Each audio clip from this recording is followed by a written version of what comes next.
O principal achado desse trabalho foi que a gente conseguiu provar que a espuma que a cigarrinha da cana produz serve como uma proteção térmica a ele.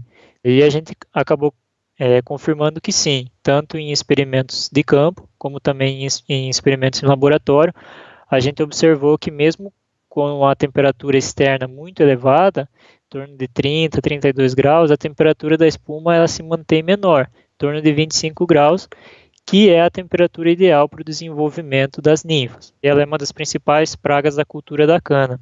Então, as ninfas elas se desenvolvem na raiz da planta de cana, sugam a seiva da raiz, e os adultos eles se desenvolvem na parte aérea da planta, sugando a seiva das folhas. No nosso caso, o objeto de estudo foi principalmente a questão das ninfas, porque são as ninfas que produzem a espuma. A primeira coisa que a gente fez foi fazer uma avaliação no campo, para avaliar se de fato a espuma conferia uma proteção térmica. O que a gente fez? A gente coletou a temperatura durante um dia de verão em 2015.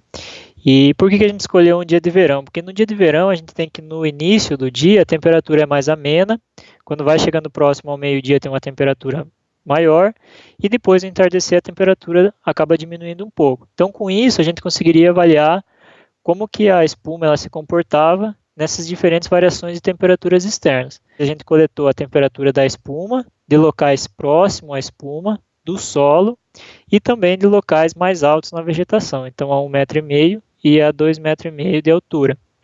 E a gente observou que, mesmo embora a temperatura externa ela varia, ou seja, ela passa a ter uma temperatura maior próximo ao meio-dia e depois diminui à medida que entardece, a temperatura da espuma ela se manteve praticamente a mesma, em torno desses 25 graus. Só que a temperatura máxima que a gente observou no campo foi ao redor de 29, 30 graus. Então a gente queria saber o que acontecia se a gente colocasse a espuma numa temperatura maior do que aquela que a gente encontrou no campo.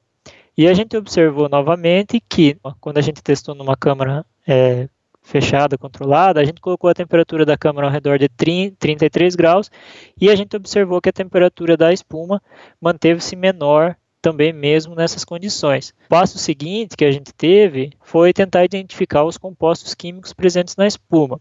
Por quê?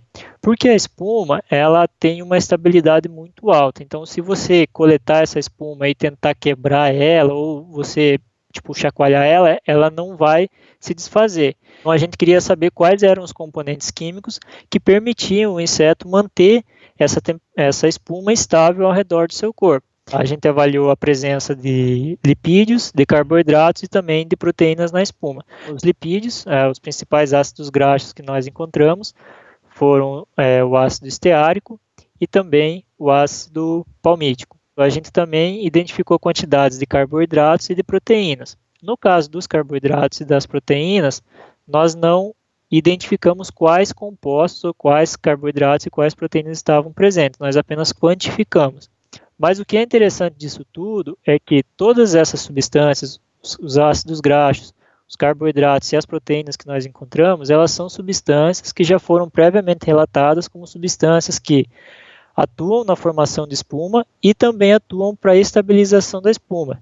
Então a gente conseguiu explicar o fato ou como esse inseto mantém essa camada de espuma protetiva ao redor do seu corpo.